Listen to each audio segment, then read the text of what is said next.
My feeling has been, and it's been developing over the years, but my feeling about our ability to get ourselves out of trouble and educate ourselves, I am totally convinced that if you are supposed to hear, if you are, knocking, it will be open. The scripture says, "Seek and you will find, Ask and you shall receive. and ask and you shall receive." So it's my opinion, but I think that if you are supposed to awaken and to enlighten yourself and to learn certain things that other people aren't, it will be given to you. The Spirit in the universe gives it to you. The way I explain that is that if you are, say, a young man and you are drafted into the military, and so now you're in the military, and the first thing you do is you are put on a bus and you're taken to a military base. And when you get off the bus at the base on the first official day in the military, you tell the officer in charge, I'm supposed, if I'm going to be in the military, I'm supposed to go to Washington, D.C. and work with the Joint Chiefs of Staff. Well, they're going to take you out behind the barn and teach you a lesson. And when they're through with you, you're going to understand you don't tell power where you're going to go and what you're going to do. Power tells you. And so that's the way I have viewed spirituality in the universe and for mankind. Mankind does not decide what it's going to do. It's the spirit in the universe that calls you. You don't call it. So the idea being, and using Christian language, you don't go to God. God comes to you. Meaning you don't decide in your mind that you want to know this and you want to know that and you're going to learn about this or that. I believe it's just the opposite. The Spirit The is spirit calling you. the spirit moves across the waters and the spirit moves us. Yep, that's exactly what I'm saying. So I think if you're supposed to know something, you will. And you'll hear about it. If you're supposed to hear it, you will. And if somebody's listening to me, but they're not supposed to hear what I'm saying, they won't. They won't get it. They won't understand it. There's nothing to them, and they'll go on their way, never realizing that the Spirit didn't want you to hear it. So We're that's why you didn't hear it. we're going to But take. I'm sorry. Go ahead. yeah, but if you are caught, as I have been, and many others, if you're caught up in the idea, some sort of an idea that pops up into your life, where you realize the dark, sinister forces at work and the great spiritual truths in the universe that you've never known before, all of a sudden you are spiritually active to wake up and find out what's going on, so to speak. I think it's because you were called by the Spirit. It's not you decided to do that, but somebody wanted you to wake up. Somebody picked you out of a group to wake up. And Hmm. That's what's happened to me. I can tell you that. That's exactly what's happened to me. And I think, Ryan, you'd probably say the same thing, wouldn't you? I would agree. Yes. well, you remember the story in the Bible, in the story of Jesus, when Jesus said to his apostles, this is a metaphor, but it makes the point. Jesus asked the apostle Peter. He said, "People are saying different things about me. Some people say that I'm this, and some people say that I'm that. What do you say about me, Peter? What is your opinion of me?" And Peter says, I see that you are the master teacher, you are the Lord, etc., etc. But then Jesus answered him, Peter, saying, "Flesh and blood has not given you this insight, but my Father in heaven has given you this insight." So the point I'm making is that if you begin to really see something for the first time, it's not because you're so brilliant and so bright. It's because someone is giving it to you. It's as if there's a higher power in the universe, a higher intelligence, and it sees you, and it equates what you're doing with your intelligence and your sincerity. And if you really want to know, and you're really asking, then somehow, some way, you will begin to wake up to the information you are looking for, and it is given to you. You'll And be so I led to believe the things. Spirit is calling you. You're not calling God. God's calling you. I've been led to things since day one in radio. I've always called it synchronicity, even before I knew anything about the way that people use that word and relate it directly to Jung. I've always thought that things are just, they're presented. And I've never prepared a radio show in 7, going on 8 years now. It just intuitively, it might happen the night before, it might happen a week before. It just comes. That's exactly what I'm saying. And with me, it was, I had always questioned things, and I was led to David Icke. And David Icke started my journey of just an incredible, it was like a track meet. All of this information just started coming at me from all different directions. Just meeting Ryan a couple of years ago, that had to be some type of in some synchronicity. very synchronistic way. That was so interesting. Yeah, and then our path leads to getting the opportunity to talk with you, Jordan. So it's pretty interesting, it's a beautiful and I think thing you're when onto something there, because I've had that same feeling where information is brought to me in timely fashion for whatever reason. That's right. And a timely fashion. Little by little, you are guided.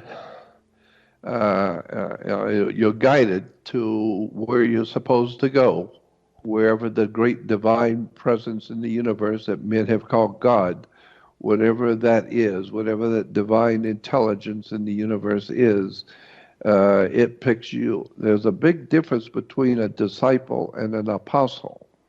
A disciple is one who studies the work of another person and another person's discipline. And so if you pick someone that you like and someone who's caught your attention, and you really start studying what he's doing or what he's saying, then you are a disciple, because you are disciplining your mind to follow his discipline.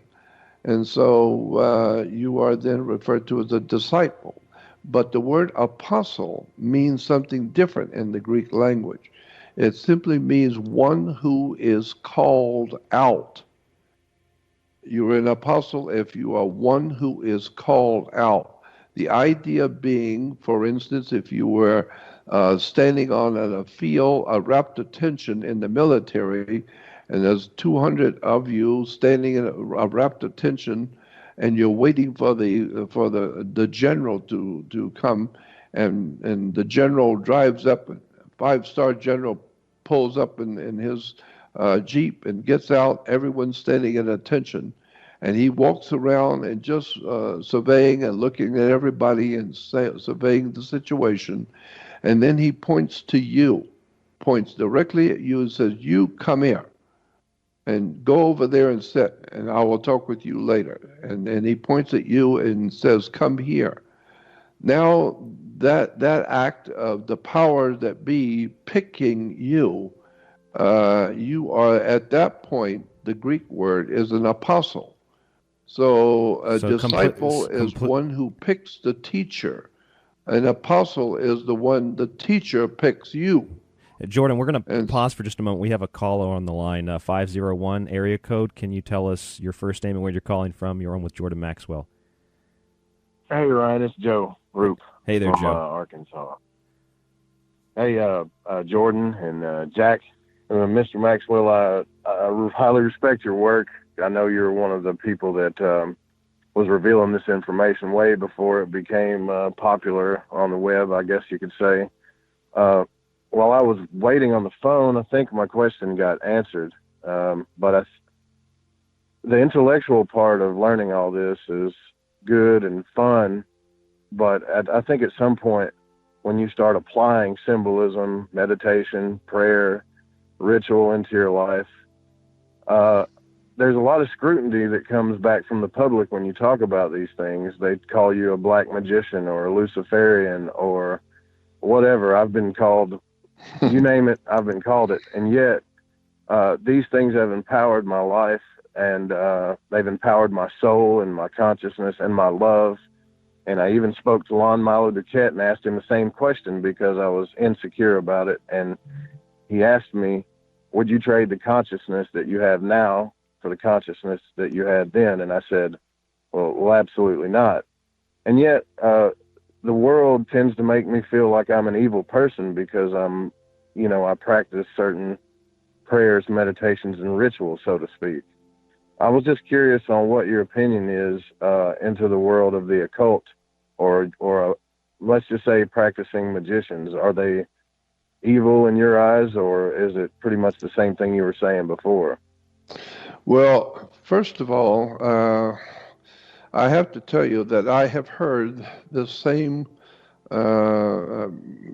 idea expressed virtually daily, because I do radio shows almost every day, and I have heard so many people over the years tell me the same thing, that because I am involving myself in certain prayers and doing the kind of research and study I am doing, that I'm losing my friends, my family's broken up, or my wife left me, or my friends, and I've been fired from my job and whatever. I've heard this over and over and over again. So, but the very basis for the story in the Bible about Jesus, the New Testament story, is basically a metaphor, and it's called the greatest story ever told, because the story that the New Testament is telling you is the greatest story ever told. And that is this, that there's a war between light and darkness, between good and evil. And the scripture has Jesus saying, which is a metaphor, but there's a scripture that in the Bible where Jesus said, they asked him, some of his followers asked Jesus, why do you talk to us in parables? Why do you use parables to teach us? Why don't you just come out and say what you have to say, instead of using mystical symbols and talking in strange mystical ways in parables? And he said, I speak in parables because there are people I don't want to get it. There are so many people in this world, I don't want them to know the truth. I don't want them to see what I'm doing. I don't want them to know. I don't want them around me. And so I speak in parables, so that it's done in such a way that if the Spirit of the Father, if God the Father, the Spirit in the universe, wants you to understand what I'm saying, you will get it. But if it doesn't want you to understand, you won't get it. And so I speak in parables so that I don't tip you off to the real truth. I speak in parables so if you're supposed to learn and supposed to know, God would let you know. And if you're not supposed to know, you won't. Would you also say that it's because these types of things are very powerful? Yes. Well, so just keep in mind that if you have been called out, so to speak, that means that you have not chose a teacher. The teacher has chose you, and therefore you have been called out. Well, that happens in life all the time. You know, there may be a lot of guys that work like you, but if you get picked to go up into the company, well, they weren't picked. Why? Well, because the boss decided he wanted you. He didn't want them. He wants them where they are, to stay where they are, and he sees something in you of real value, so he appoints you into a higher position.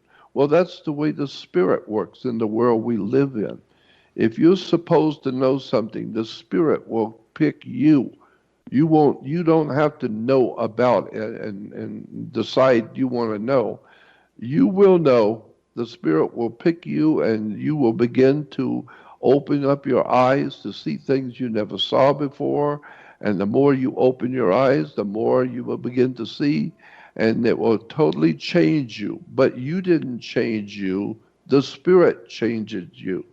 So I'm saying this is for everyone to keep in mind.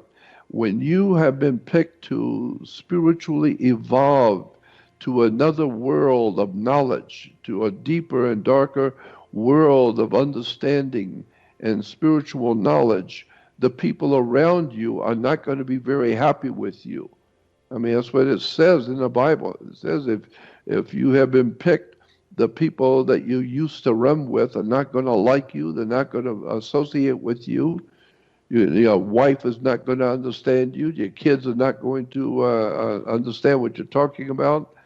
And now you're going to wake up to what it's like to be spiritually awake and alive in a world that is totally dark and has no knowledge of anything spiritual at all, and therefore they think you are the fool. Well, here's another example.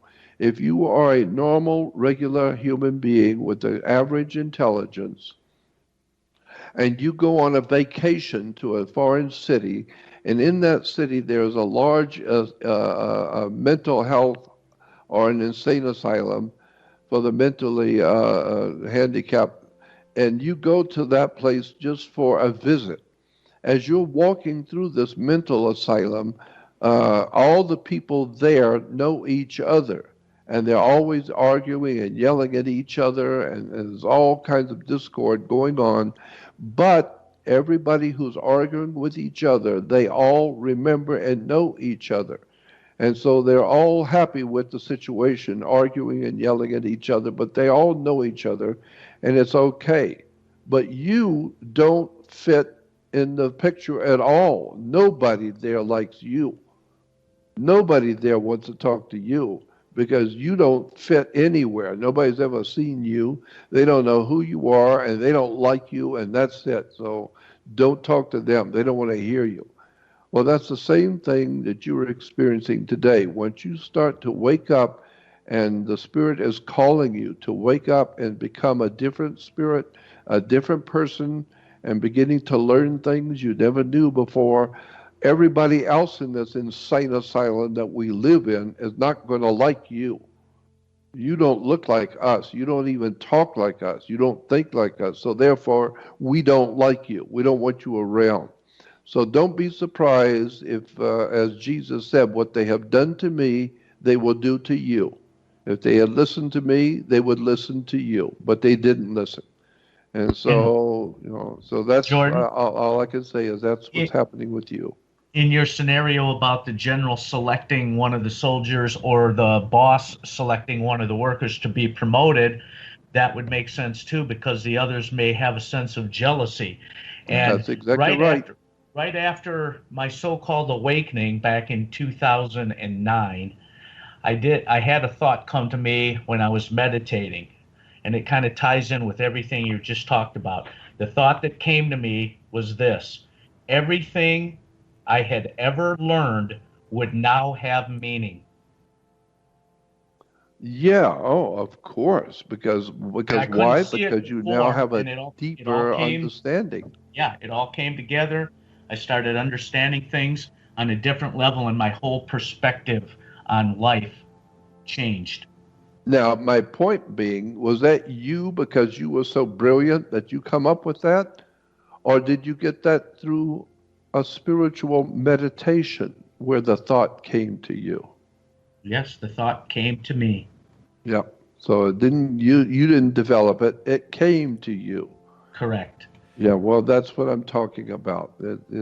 Somebody up higher, we call it God or the divine or whatever you want to call that great spirit in the universe that we know is there. It picked you. Why? Because it knew you. It can see your heart. It can see your mind. It can see your DNA. It can see you for who you really are, not who you think you are, and not who everybody else around you thinks you are, but the divine one, which we call God. It knows you. period. From before you were born, it knows your DNA. It knows what you are, what your proclivities are. It knows what your feelings and thinking is. And so, if it decides that it likes you, so to speak, it sees that you are worthy to be given more, and to those who have more, more will be given. So if it decides that you are eligible for a better life, then it will contact you. You don't contact it because you can't contact it. And that So thought all did of a come to sudden, me, because when you just phrased it that way, I rephrased it when I read it back or said it to you. But the actual thought that came to me was, everything you have ever learned will now have meaning. It yes, wasn't everything. I changed it when I said it the first time. Everything I ever learned. No, no, no, no. That's not the thought that came to me, which means to me that it came from another source, that's right. A higher self. a If higher it source. emphasized Exactly. you, it Exactly. wasn't you talking to don't be yourself. Surprised if you start waking up, awakening to the spiritual world around you that most people do not even know exists. And if you start waking up to your spiritual life and your spiritual needs, and start, thinking in terms of other world knowledge and wisdom, you're going to lose a lot of friends. You're going to lose a lot of people, but you will be in that special group who has been called to know these things. So I don't feel I've missed anything. All the friends that have dropped me and left me because of my work, I don't care. Farewell. I don't need them around me. I'm not about to lower my intellect and my spirituality so that I will have other people like me. I don't need them. I'm not interested in people liking me. I'm interested in truth. And so I know if you are interested in understanding the world you live in, then most people are in their beer drinking and their parties and television and partying. I don't care about losing friends. I want to know, and I don't mind paying for it. So just keep in mind, if you want to know the truth will set you free. I sincerely agree. That's all that I'm concerned about. Truth. But first it'll piss you off. But and a lot of other second, people. You'll lose all your friends because they're pissed off. Yeah.